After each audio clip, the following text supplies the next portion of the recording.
حضرت شفیق بلخی رحمت اللہ علیہ وہ حج کے لیے تشریف لے جا رہے تھے۔ راستے میں انہوں نے ایک معذور شخص دیکھا جو اپاہج ہے، وہ چل نہیں سکتا، وہ زمین پر رینگ رہا ہے، اپنے آپ کو گھسیٹ کر مکہ شریف کی طرف لے جا رہا ہے۔ حضرت شفیق بلخی رحمت اللہ علیہ فرماتے ہیں کہ جب میں نے اس کو دیکھا تو میں اس کے قریب چلا گیا، پوچھا بھی تم کہاں جا رہے ہو اور زمین پر رینگ رہے ہو، اپنے آپ کو گھسیٹ کے آگے کو لے جاتے ہو، کہاں جا رہے ہو؟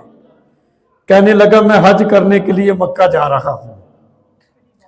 حضرت شفیق بلخی رحمت اللہ علیہ فرماتے مجھے بڑی حیرت ہوئی، یہ چل نہیں سکتا، زمین پر رینگ رہا ہے، اپنے آپ کو گھسیٹ کے آگے لے جا رہا ہے، یہ حج کے لیے جا رہا ہے۔ پوچھا تم کہاں سے آ رہے ہو؟ وہ کہنے لگا میں سمرقند سے آ رہا ہوں۔ سمرقند، اب جو سمرقند ہے یہ ازبکستان کا یہ صوبہ ہے۔ موجودہ نقشے کے مطابق سمرقند جو ہے وہ مکہ شریف سے 4430 کلومیٹر کے فاصلے پر ہے۔ 4430 کلومیٹر، اور وہ عاشق دیکھو کیسا ہے، جذبہ دیکھو اس کا، وہ حج کے لیے جا رہا ہے، پاؤں بھی کوئی نہیں اور اپنے آپ کو زمین پر گھسیٹ کے جا رہا ہے۔ حضرت شفیق بلخی رحمت اللہ علیہ فرماتے میں نے اس سے پوچھا تو یہ بتا تجھے کتنا عرصہ ہو گیا ہے سفر میں؟ کہنے لگا مجھے 10 سال ہو گئے ہیں سفر میں۔ 10 سال کا عرصہ اس کو لگ گیا، اس کے جذبے ابھی بھی جوان ہیں، اس کا عشق ابھی بھی انتہا کا ہے کہ کبھی تو میں پہنچ ہی جاؤں گا نا بیت اللہ شریف کا طواف میں بھی کروں گا۔ اللہ اکبر۔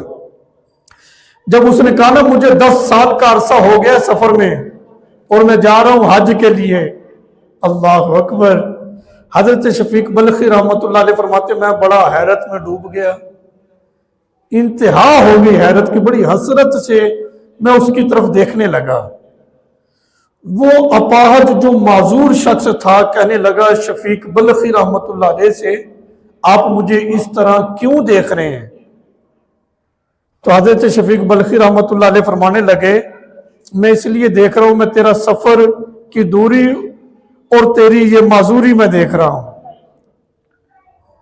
وہ کہنے لگا بات یہ ہے کہ یہ جو سفر ہے نا یہ میرے شوق سے قریب ہو جائے گا، میرا شوق ہی اتنا ہے، مجھے یہ قریب ہی لگ رہا ہے کہ بس میں نے پہنچ جانا ہے، اور رہی میری معذوری تو اس کا میرا رب مالک ہے، اللہ کرم فرمائے گا۔ تو آپ یہاں سے اندازہ کریں کہ کتنا اس کا شوق تھا اور کتنا بلند اس کا جذبہ تھا، پاؤں نہیں ہے، چل نہیں سکتا، لیکن گھسیٹ کو اپنے آپ کو وہ بیت اللہ شریف کی طرف لے کر جا رہا ہے۔ کتنے لوگ ہوں گے جن کے پاس وسائل ہیں، جن پر حج بھی فرض ہو چکا ہے، لیکن پھر بھی ان کے پاس وقت نہیں ہے، کاروبار میں اتنے جو ہے وہ اپنے آپ کو انہوں نے کاروبار کے اندر اتنا کھو دیا، اتنے مصروف ہو گئے ہیں۔ لیکن ایک وہ عاشق صادق بھی دیکھو، لوگوں کے پاس وسائل ہوتے ہیں، وہ عمرہ کے لیے جا سکتے لیکن مصروفیت کی وجہ سے نہیں جاتے۔ اور اس عاشق سے سیکھو، اللہ نے صحت بھی دی ہے، ہاتھ پاؤں بھی سلامت ہیں، اب تو وہ معاملہ نہیں ہے، اب تو سالوں کے مہینوں کے سفر جو ہے وہ تو گھنٹوں میں ہو رہے ہیں۔ بس انسان کے پاس وسائل ہونے چاہیے، پیسہ ہونا چاہیے، تو پھر بندہ جو ہے وہ گھنٹوں میں جو ہے وہ بیت اللہ شریف کی زیارت کر لیتا ہے اور ایسے ہی مدینہ شریف پہنچ جاتا ہے۔ مطلب اب بڑی آسانی ہے، بڑی سہولت ہے، تو انسان کبھی بھی ایسا نہ کرے کہ بھی یہ سوچ کر کہ بھی میرا پیسہ خرچ ہو جائے گا، اتنا پیسہ روپیہ لگ جائے گا حج پہ، اتنا عمرے پہ لگ جائے گا، کبھی پیسوں کو دیکھ کر اس سعادت سے محروم نہ ہونا۔ اگر اللہ نے توفیق دی ہے تو پھر حج بھی کرو، حج فرض نہیں ہے ویسے بھی کر لو، اور اگر حج کے ایام میں نہیں فرصت ملی، فرض حج کیا ہوا ہے تو پھر عمرے کرتے رہو۔ اللہ تعالیٰ بار بار ہم سب کو یہ سعادت نصیب فرمائے۔ بخاری شریف کی حدیث سنیں، بخاری شریف کی حدیث ہے، نبی کریم علیہ السلام کا فرمان ہے، حضور علیہ السلام نے فرمایا العمرۃ الی العمرۃ کفارۃ لما بینہما، ایک عمرہ دوسرے عمرے تک درمیان میں جتنے بھی گناہ ہوتے ہیں یہ عمرہ جو ہے ان گناہوں کو بخشوا دیتا ہے۔ یوں سمجھ لیں ایک عمرہ سے دوسرا عمرہ جب ہم کرتے ہیں درمیان میں جتنے بھی گناہ ہوتے ہیں یہ عمرہ جو ہے ان گناہوں کے لیے کفارہ بن جاتا ہے۔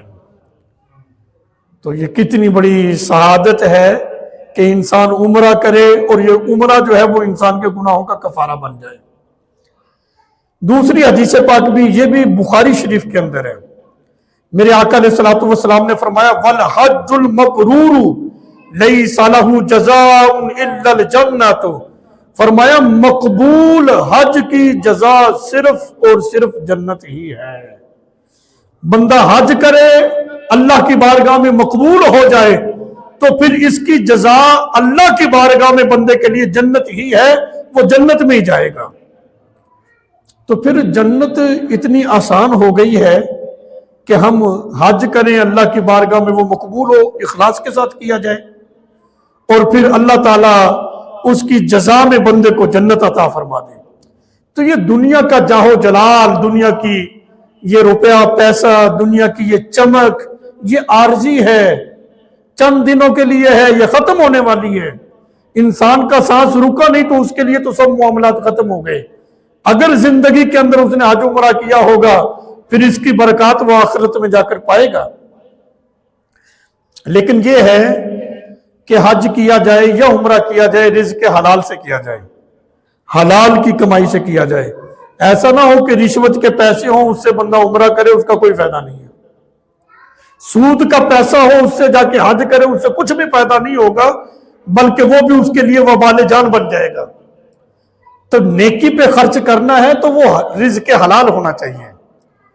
حرام کی کمائی سے اللہ تعالیٰ ہمیشہ محفوظ رکھیں۔ اگر کسی کے پاس سود کا پیسہ ہو، اب اس کو توبہ کی توفیق ہو گئی ہے، اب وہ اس سے بچنا چاہتا ہے، کیا کرے؟ اس کو آگ لگائے؟ فقہا نے فرمایا نہیں، جتنا سود کا اس کے پاس پیسہ ہے نا، اس پیسے سے نجات پانے کا طریقہ یہ ہے، کسی مستحق غریب کو دیکھو، اسے یہ نہ بتانا کہ یہ سود کا پیسہ ہے، دیتے ہوئے ثواب کی نیت بھی نہ کرنا کہ مجھے ثواب ملے گا، نہ ثواب کی نیت کرنی ہے نہ اس کو بتانا ہے، بس اس کو دے دینا ہے، اس کی ضرورت پوری ہو جائے گی اور تمہارے سر سے سود کا وبال اتر جائے گا۔ مطلب یہ ہے کہ نوٹ کرنسی کو ضائع نہ کیا جائے، کسی ضرورت مند کو بغیر ثواب کی نیت کیے دے دو، ایسے اس کا چھٹکارا ہے، باقی کوئی اور صورت نہیں ہے بچنے کی۔ بہرحال اللہ تعالیٰ ایسی لعنت سے ہمیشہ ہی بندے کو محفوظ رکھے، حرام کا پیسہ نہ ہی آئے، اس سے بندہ بھوکا رہ جائے وہ اچھا ہے۔ تیسری حدیث پاک یہ مسلم شریف کے اندر ہے، میرے آقا علیہ الصلوۃ والسلام نے ارشاد فرمایا ان الحج یہدم ما کان قبلہ، فرمایا حج جو ہے نا، حج جب بندہ کر لیتا ہے اس کی برکت یہ ہوتی ہے اس سے پہلے جتنے بھی گناہ ہوتے ہیں حج کی وجہ سے وہ سارے کے سارے گناہ جو ہیں وہ بندے کے معاف ہو جاتے ہیں۔ یہ کتنی بڑی نیکی اور کتنی بڑی سعادت ہے کہ حج ایک ایسی عبادت ہے اس سے گناہ کبیرہ بھی بندے کے معاف ہو جاتے ہیں۔ نماز نہ پڑھنا گناہ کبیرہ ہے، حج کر لیا لیکن جتنی قضا نمازیں ہوئی ہیں وہ جو گناہ ملا تھا وہ تو معاف ہو جائے گا، لیکن نمازوں کی قضا پھر بھی کرنی پڑے گی۔ لیکن اتنا تھوڑا ہے کہ جو گناہ کبیرہ تھا وہ معاف ہو گیا۔ تو مطلب یہ ہے کہ یہ ایسی عبادت ہے کہ یہ کر لینے سے انسان کے گناہ اللہ تعالیٰ معاف فرما دیتا ہے۔ حج اتنی خوبصورت عبادت ہے، آپ قرآن مجید میں دیکھ لیں، نماز بھی عبادت ہے، زکوٰۃ بھی عبادت ہے، روزے بھی عبادت ہے۔ نماز کا حکم آیا، اللہ تعالیٰ قرآن میں فرماتا ہے اقیم الصلاۃ، نماز قائم کرو۔ زکوٰۃ کے بارے میں فرمایا آتوا الزکوٰۃ، زکوٰۃ ادا کرو۔ روزوں کے بارے میں آیا تو فرمایا کتب علیکم الصیام، تم پر روزے فرض کر دیے گئے ہیں. لیکن جب حج کی باری آتی ہے طریقہ بڑا مختلف ہے، بڑا عشق والا انداز قرآن پاک کے اندر ذکر کیا گیا ہے. اللہ تعالیٰ قرآن پاک کے اندر فرماتا ہے، حج کے بارے میں یہ نہیں فرمایا کہ تم حج کرو، جیسے نماز کے لیے کہا کہ اقیموا الصلاۃ، نماز پڑھو. زکوٰۃ کے بارے میں کہا تو زکوٰۃ ادا کرو. ایسے حج کے بارے میں اللہ تعالیٰ نے قرآن کے اندر ذکر نہیں کیا، بلکہ حج کا ذکر آیا تو اللہ قرآن میں فرماتا ہے وَلِلَّهِ عَلَى النَّاسِ حِجَّةُ الْبَيْتِ، فرمایا اللہ کے لیے لوگوں پر بیت اللہ شریف کا حج کرو، اس گھر کا حج کرو. کیا مطلب؟ حج کا ذکر آیا تو اللہ تعالیٰ نے پہلے اپنا نام ذکر کیا ہے، للہ، اللہ کے لیے. وہ بھی نماز بھی اللہ کے لیے ہے، زکوٰۃ بھی اللہ کے لیے ہے، روزے بھی اللہ کے لیے ہیں. لیکن جب حج کا ذکر کیا اور ان عبادات کا ذکر کیا تو وللہ ہی ذکر نہیں کیا. حج کا ذکر کیا ہے تو اس میں بطور خاص اللہ تعالیٰ فرماتا ہے وَلِلَّهِ، اور اللہ کے لیے ہے، عَلَى النَّاسِ، لوگوں پر، حج البیت، اس گھر کا طواف، اس گھر کا حج. تو یہ کیسا خوبصورت انداز یہاں پر حج کے حوالے سے اللہ تعالیٰ نے قرآن پاک کے اندر ذکر کیا ہے، اور یہ انداز کسی اور عبادت کے اندر نہیں رکھا گیا جو انداز اللہ تعالیٰ نے حج کے لیے قرآن پاک کے اندر ذکر کیا. اب یہاں پر یہ بھی بڑی لطف کی بات ہے، ہم خوشبو استعمال کرتے ہیں، بڑے قیمتی پرفیوم جو ہے اس کا استعمال کیا جاتا ہے. لیکن جب بندہ حج کے لیے جاتا ہے تو وہ خوشبو کو ہاتھ بھی نہیں لگاتا. پوچھا جاتا بھی اب خوشبو استعمال کیوں نہیں کرتا؟ کہتا ہے اللہ کے لیے. بھی اللہ نے منع کر دیا ہے احرام کی حالت میں خوشبو نہیں لگانی، تو وہ خوشبو کے قریب بھی نہیں جاتا. ہم بار بار صابن سے ہاتھ دھو رہے ہوتے ہیں، وہ بچتا ہے خوشبو والی صابن سے بھی. ہم بال رکھتے ہیں، بار بار اس کو سنوارتے ہیں، کنگھی کرتے ہیں. لیکن حاجی جو ہے احرام کی حالت میں کنگھی نہیں کرتا. کیوں نہیں کر رہا بھائی؟ کہتا اللہ کے لیے. یہ ایک عشق کی بات ہے نا، وہ اللہ کے لیے وہ تمام معمولات زندگی جس کو وہ اپنی زندگی میں کرتا رہا ہے، لیکن وہاں جا کر یہ سب کچھ چھوڑ دیتا ہے، بالوں میں کنگھی نہیں کرتا. اس کو پتہ ہے کنگھی کروں گا بال ٹوٹ گیا تو دم لازم آ جائے گا، بالوں میں کنگھا نہیں کرتا. ابھی کیوں نہیں کر رہا؟ کہتے جی اللہ کے لیے.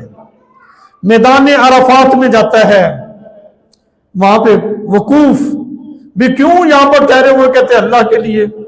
مزدلفہ میں جاتا ہے، ساری رات کھلے آسمان کے نیچے گزاری جاتی ہے، فجر کی نماز وہیں پہ پڑھی جاتی ہے. پھر ساری رات مزدلفہ میں گزار دی کھلے آسمان کے نیچے، ایسا کیوں کر رہے ہو؟ کہتے اللہ کے لیے. بندہ گھر سے باہر کوئی رات گزارتا ہے؟ گھر میں اپنے آپ کو سیف سمجھتا ہے. لیکن معمولات زندگی بدلے جا رہے ہیں، وہاں پر ہر کام بندہ اللہ کے لیے کر رہا ہوتا ہے. مینا میں جاتا ہے، قربانی کرتا ہے. اچھا جی، جمرات پر جا کر وہ جو پتھر کے ستون بنے ہوئے ہیں وہ شیطان ہے، ان کو کنکریاں مارو. ہمیں کوئی شیطان نظر آتا ہے؟ وقت گزرنے کے ساتھ ساتھ وہ بھی بڑے ہوتے جا رہے ہیں. بس کہہ دیا کہ یہ شیطان ہے، اس کو کنکر مارو. عشق کی بات ہے نا، ہم کوئی عقل کے گھوڑے تھوڑا دوڑا رہے ہیں. وہ بھی اس کے اندر تو سریا ہے، وہ بیم بھرا ہوا ہے، سیمٹ بجری ہے. یہ کیسا شیطان ہے بھائی؟ کبھی بھی نہیں سوچتے. بس اللہ کے رسول نے فرما دیا عشق ایسا ہے کہ یہی شیطان ہے، بس اسی کو کنکریاں مارو. جہاں پر حضرت ابراہیم علیہ السلام نے شیطان کو کنکریاں ماری تھی، وہ ستون کھڑے کر دیے، تم اسی کو مارو. سمجھو شیطان کو لگ رہی ہیں. تو عشق والا معاملہ ہے تو حج سارا کا سارا عشق ہے. عقل کی مانو گے تو حج ہونا ہی کوئی نہیں. وہاں پر جا کے کنکریاں مارنے ہوتے ہیں. او بھئی یہ کیا کر رہے ہو؟ اس ستون کو کیا بگڑے گا تمہاری چھوٹی سی کنکر سے؟ وہ کہتے پیچھے ہٹ، بس یہ شیطان کو لگ رہی ہے، حکم ہو گیا، ہم یہ کام کر رہے ہیں. ادھر ادھر کی ہم سنتے ہیں، کسی اور دلیل کی ضرورت ہوتی ہے. میں کہتا ہوں اس طرح کا عشق جیسا حج کرتے ہوئے بندے کے پاس ہوتا ہے نا، ہر وقت ایسا ہی ہونا چاہیے. اللہ رسول کے احکامات سے پیار ایسے ہو، کوئی کچھ بھی کہہ دے اسے کہ پیچھے ہٹ، بس اللہ رسول کا حکم آ گیا، ہم نے یہ کرنا ہی کرنا ہے. عقل میں بات کوئی آئے پھر بھی ٹھیک ہے، نہ آئے پھر بھی ٹھیک ہے. ہر بات کہتے جی عقل میں نہیں آئے گی تو کیسے مان لیں.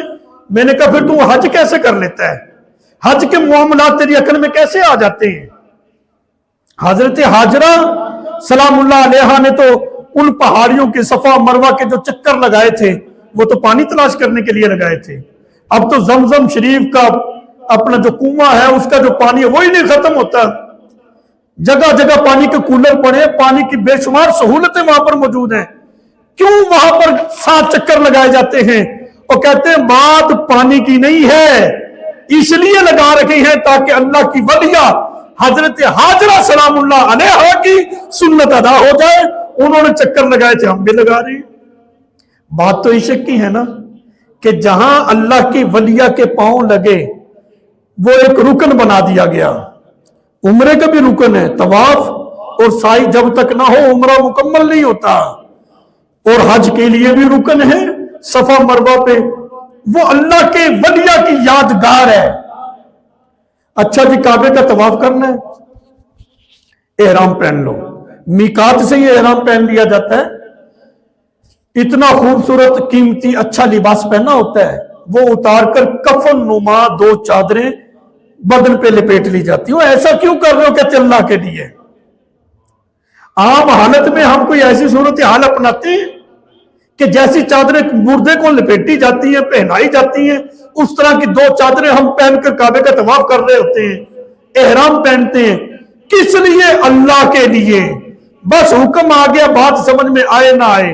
ابھی جو کپڑے پہنے ہوئے یہ کوئی ناپاک ہے؟ یہ کوئی پلید ہو گئے؟ کہتے پلید نہیں بھی ہیں، حکم جو آ گیا ہے نا اب بس یہی کام ہم نے کرنا ہے. بس مسلمان کا انداز ایسا ہی ہونا چاہیے.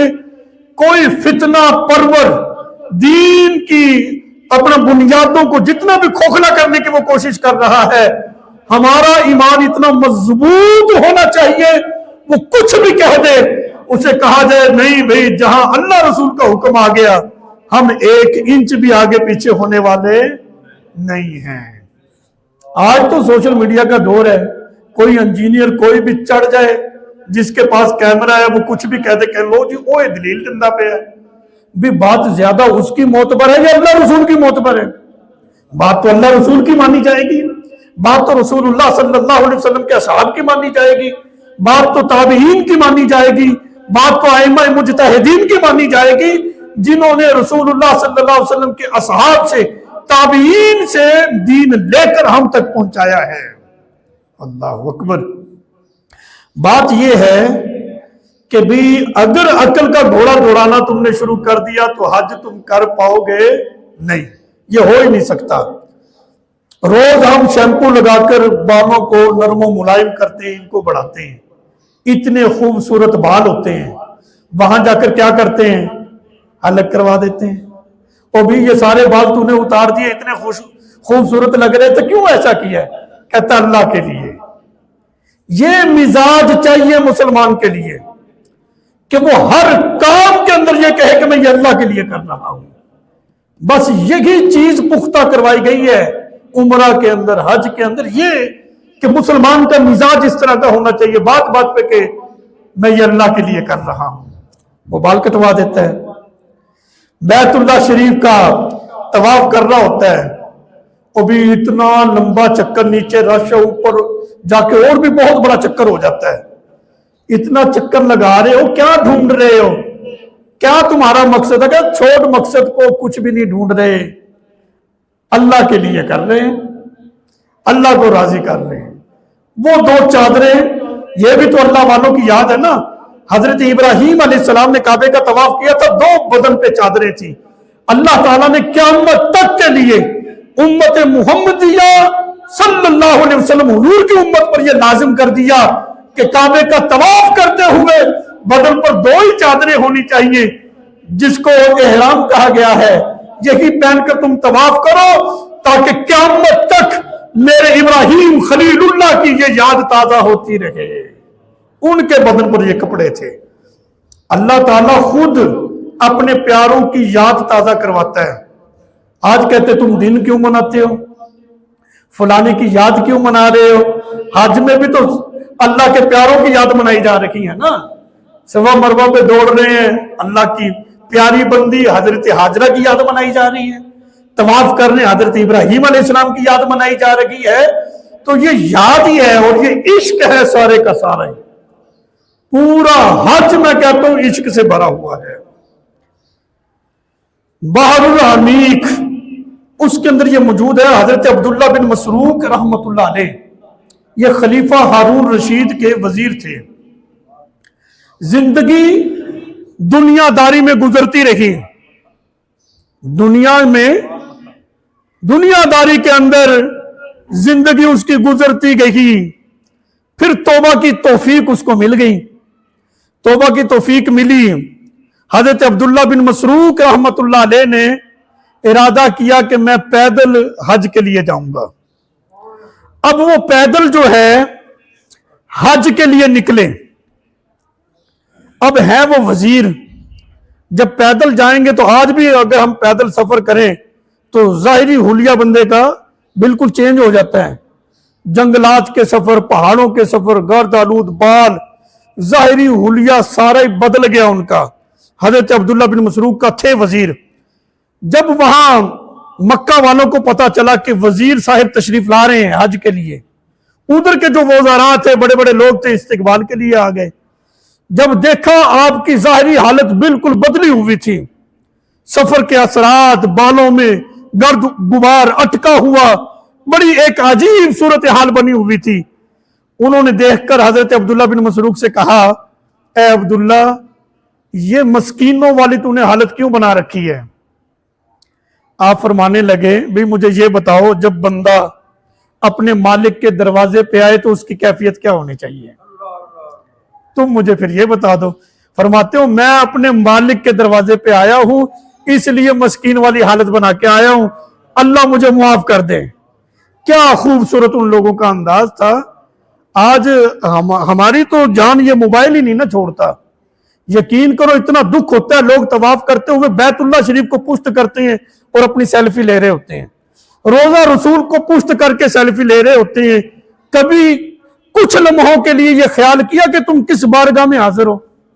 سرکار کی بارگاہ میں بندے کی حاضری ہو، بندے کو موبائل یاد آ گئے ہیں۔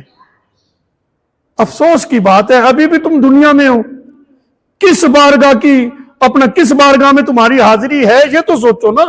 سرکار کی بارگاہ میں ہو، اور بیت اللہ شریف، حرم شریف جس کو کہا گیا ہے، جس کو اللہ کی طرف منسوب کیا جا رہا ہے، اللہ کا گھر ہے، اوہ ہو وہاں جا کے بھی بندے کی یہی صورتحال رہے تو اس کا مطلب یہ ہے کہ اخلاص کوئی نہیں۔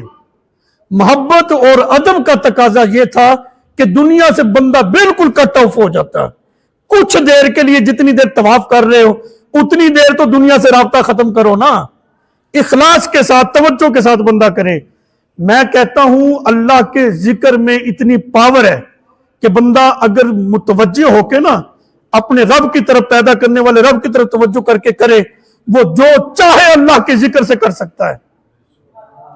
درود پاک کے اندر اتنی قوت رکھی گئی ہے، بندے کا دھیان اور ساری توجہ مدینہ پاک کی طرف ہو، وہ درود پاک پڑھے، اللہ بندے کو دنیا بھی عطا کر دیتا ہے، آخرت بھی عطا کر دیتا ہے۔ مطلب یہ ہے ہم توجہ سے کچھ بھی نہیں کرتے، ہماری توجہ کہیں پہ ہے، پڑھتے کہیں پہ ہیں، سجدہ کہیں پہ ہے، خود کہیں پہ ہیں۔ بہت ایک عجیب سی ہماری صورتحال ہے جس کی وجہ سے وہ لطف ہمیں نصیب ہوتا ہی کوئی نہیں۔ جو علماء سے کتابوں میں پڑھتے ہیں، سنتے ہیں، وہ لطف اسی وقت نصیب ہوگا جب ہماری توجہ کامل ہو جائے گی۔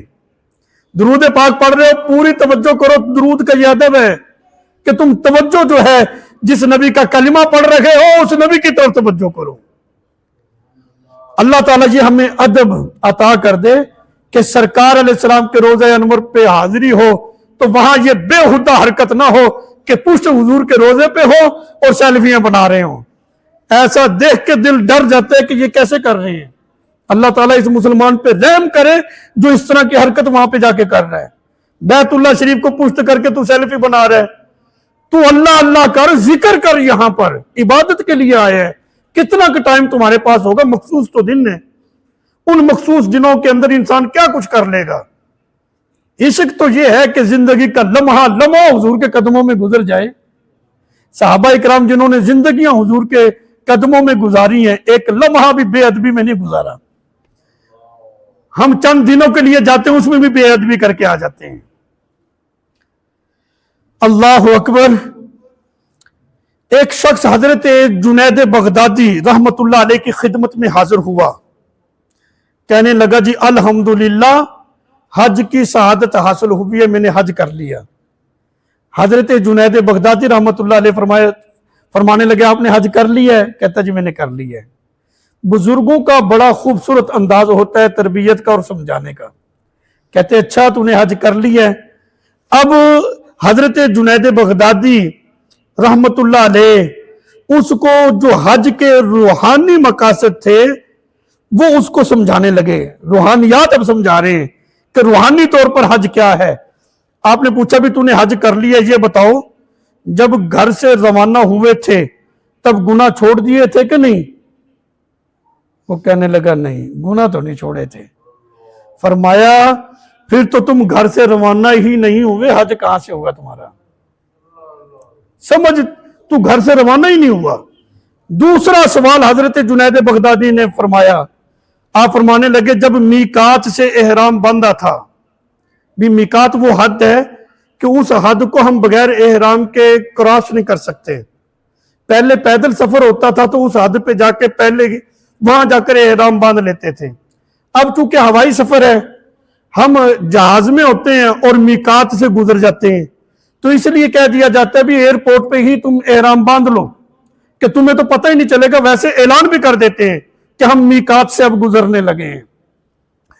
تو آپ نے یہ سوال کیا کہ جب میقات سے احرام باندھا تھا، سلے ہوئے کپڑے تو نے اتار دیے تھے، تب تو نے جو بشری صفات ہیں، مثلا غصہ، کینہ، چغلی، غیبت، حسد، یہ چیزیں بھی تو نے اپنی جسم سے اتار دی تھی. وہ خاموش ہو گیا. کہتا یہ تو میں نہیں کر پایا. فرمایا پھر صحیح معنوں میں تیرا احرام بھی درست نہیں ہے. صحیح معنوں کے اندر تو نے احرام درست نہیں باندھا. پھر باقی باتیں تو اب آگے چل کے ہونی ہیں. تیسرا سوال حضرت جنید بغدادی رحمت اللہ علیہ نے فرمایا.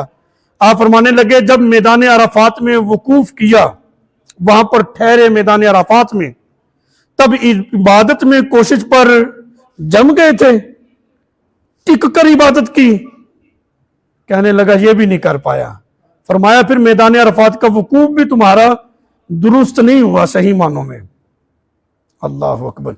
پھر حضرت جنید بغدادی نے سوال کیا، بتا مزدلفہ میں پہنچے تو کیا نفسانی خواہشات کو تو نے چھوڑ دیا تھا مزدلفہ میں جا کر؟ کہنے لگا نہیں، یہ بھی نہیں ہو پایا مجھ سے. فرمایا سن پھر مزدلفہ کا قیام بھی صحیح معنوں میں درست نہیں ہوا. حضرت جنید بغدادی رحمت اللہ علیہ فرمانے لگے جب کعبے کا تو نے طواف کیا، کیا دل کی آنکھوں سے کعبے پر اللہ کی رحمتوں کی جو بارش ہو رہی تھی اس کو دیکھا ہے تو نے؟ کہتا نہیں، میں تو کچھ نہیں دیکھ پایا. فرمایا سن پھر کعبے کا طواف بھی صحیح معنوں میں درست نہیں ہوا. یہ ہے توجہ کی بات. یہ توجہ دلائیے نا. اگر یہ ساری چیزیں وہ توجہ کے ساتھ کرتا تو ان چیزوں کا وہ نظارہ کرتا وہاں پہ. فرمایا صحیح معنوں میں تیرا طواف بھی درست نہیں ہوا. پھر حضرت جنید بغدادی فرمانے لگے جب مینا میں تو نے قربانی کی تھی، کیا اپنے نفس امارہ کو بھی قربان کر دیا تھا؟ نفس امارہ وہ ہے جو انسان کو گناہ پہ آمادہ کرتا ہے، انسان سے گناہ کرواتا ہے، تیار کرتا ہے. فرمایا جب مینا میں تو نے قربانی کی، ساتھ اپنے نفس امارہ کو بھی قربان کیا تھا کہ نہیں؟ کہنے لگا اتنا تو مجھے پتہ ہی نہیں، یہ بھی میں نے نہیں کیا. فرمایا پھر سن تیری قربانی بھی ٹھیک نہیں ہوئی صحیح معنوں میں، یہ بھی درست نہیں رہی. یہاں پر یہ کتنی عمدہ طریقے کے ساتھ حضرت جنید بغدادی رحمت اللہ علیہ نے اس کی تربیت کی اور اس کو توجہ دلائی کہ یہ چیزیں کوئی رسمی نہیں ہیں کہ رسمن جاؤ 4 فوٹو کھینچ کے برادری والوں کو لا کر دکھا دو, دوستوں کو دکھاؤ, دیکھو میں حج کر کے آیا ہوں, وہاں پہ ویڈیو کال چلا کے کہو بھی اب میں طواف کر رہا ہوں, اب میں فلاں جگہ پر ہوں. حج ان چیزوں کا نام نہیں ہے. حج کے مقاصد کچھ اور تھے, اس کی روحانیت کچھ اور تھی. وہ ساری چیزیں چھوڑ کر ہم نے حج جو ہے ویڈیو کا نام سمجھ لی ہے کہ بس میری تصویر اور ویڈیو بن گئی تو سمجھو حج ہو گیا ہے. اخلاص کا نام ہے, یہ عشق کا نام ہے کہ جو کچھ بھی کرنا ہے وہ عشق کے اندر آ کے کرنا ہے. کچھ دکھلاوا نہ ہو, ریاکاری اس کے اندر نہ ہو. بندہ جب حج اور عمرے سے آتا ہے نا واپس, یہ ایک فطرتی تقاضا ہے, انسان ہے نا, بشر ہے, ہوتا ہے کہ لوگ آئیں, مبارکباد دیں, ہار ڈالیں, کوئی آگے دوڑے, کوئی پیچھے کو دوڑے, کوئی ہاتھوں کو چومنے والا ہو, کوئی پوچھے بتائیں جی حاجی صاحب کیسے رہا, فلاں مقام پہ کیا ہوا, میں لوگوں کو یہ باتیں بتاؤں. یہ خیالات آنا کوئی اتنا برا نہیں ہے, لیکن اگر ان خیالات کی وجہ سے خود پسندی آ جائے تو پھر یہ بڑی خطرناک چیز ہے. اور روایات میں آتا ہے کہ جب بندہ حج اور عمرے سے واپس آتا ہے نا, شیطان اپنا پورا لشکر لے کر اس عمرہ کرنے والے اور حجی کے پاس جاتا ہے, اس کے ذہن کے اندر یہ فطور اور یہ چیزیں ڈالتا ہے اور یہ خواہشات ڈال دیتا ہے کہ بھی لوگ تیرے واہ واہ کریں, تیرا پروٹوکول ہونا چاہیے, کوئی ہاتھ ڈالے, کوئی پتیاں نچھاور کرے, کوئی کچھ کرے, کوئی تیرے کپڑے چومنے والا ہو, کوئی کہے حاجی صاحب دعا کر دو, بس یوں ہو. وہ پھر اپنے آپ کو یوں سمجھ لیتا ہے اب جیسے میں نے کرنا ہے ویسے ہوتے جانا ہے. انسان ہر وقت اپنے رب سے ڈرتا رہے, سارا کچھ کر کے آیا ہے, بے نیاز ذات نے پتہ نہیں تیرا حج بھی قبول کیا ہے کہ نہیں. اب بھی تو رو, آنسو بہا, اللہ کی بارگاہ میں گڑ گڑا, مولا یہ سب کچھ کیا ہے, ایک بشر ہونے کے ناطے کمی کوتاہیاں بھی رہ گئی ہیں, لیکن محبوب کا واسطہ میرا حج قبول کر لینا. لیکن ہم پتہ نہیں ہمیں کیا کچھ ہو جاتا ہے, ہماری صورتحال ہی مختلف قسم کی ہوتی ہے, تو شیطان اس طرح کے وسوسے ڈال رہا ہوتا ہے. خیالات آئیں, پروٹوکول دیں, عزت دیں, حج کو اچھی بات ہے, یہ ساری چیزیں اپنی جگہ پر درست ہیں, لیکن ان چیزوں کی وجہ سے بندے کے اندر خود پسندی آ جائے تو یہ خطرناک ہے, یہ نہیں ہونا چاہیے. اور یہاں پر اللہ اکبر, بابے سے شاہی کوئی نہیں. میں نے کہا بابے اگر شاہی کوئی نہیں, دین حقیقی معنوں کے اندر سکھایا ہے بابوں نے. امام بخاری بھی تو بابا ہی تھا, اسی نے تو احادیث کو جمع کیا ہے. امام مسلم بھی بابا ہی تھا, سارے سیاستہ والے بابے ہی تھے جنہوں نے دین جمع کر کے امت تک پہنچایا ہے. حضرت ابو بکر صدیق بھی بابا ہی تھا کہ جس نے یہ دین جو ہے سرکار سے لے کر امت تک پہنچایا ہے. حضرت دیکھو نا, 1,24,000 کم و بیش انبیاء اکرام یہ بابے ہی تھے, اور کیا تھے اللہ کے نیک بندے, اللہ کے نبی صحابہ اکرام کیا تھے. یہ بڑا ایک بےہودہ اور بازاری جملہ ہے کہ بابے سے شاہی کوئی نہیں. دین کے اندر بازاری جملے نہیں بولے جاتے, دین میں ادب والے جملے بولے جاتے ہیں. دین میں تو سفید بالوں کا بھی حیا کیا جاتا ہے. دین تو ہمیں یہ سکھاتا ہے کہ نوجوان چلتا ہو تو سفید بالوں والوں کا احترام اتنا کرے, ان سے اپنا قدم بھی آگے نہ بڑھائے. دین تو یہ تھا, ہم بے ادبی کی طرف چل پڑے ہیں. دیکھیں حج جو قبول ہوتا ہے نا, اس کی 3 شرطیں ہیں. اللہ تعالیٰ نے قرآن پاک کے اندر ذکر کر دی ہیں. جس حج کے اندر یہ 3 شرطیں پائی جائیں, پھر وہ اپنے حج کے بارے میں یہ سوچے کہ میرا حج قبول ہو گیا ہے. اللہ تعالیٰ قرآن میں فرماتا ہے الحج اشہر معلومات, کہ حج کے معین چند مہینے ہیں جس میں یہ حج کیا جاتا ہے, بھی معین ہیں اس کے مہینے. فمن فرض فیہن الحج, فرمایا کہ جس شخص نے حج کی نیت کی, حج کی نیت کے بعد 3 چیزوں سے اس کو منع کیا گیا. نمبر 1 فلا رفث, وہ حج کی نیت کے بعد گندی باتیں نہ کریں. ویسے تو اسلام کے اندر گندی باتیں ہر وقت ہی منع ہے, نہیں کرنی چاہیے, لیکن چونکہ حج ایک بہت بڑی ایک عظیم عبادت ہے تو اس موقع پر خاص طور پر منع کیا جا رہا ہے فلا رفث, گندی گفتگو نہ کرے. نمبر 2 ولا فسوق, گناہ بھی نہ کرے. حج کی نیت ہوگی ہے, گندی باتیں بھی نہیں کرنی, ولا فسوق, اور گناہ بھی نہیں کرنے.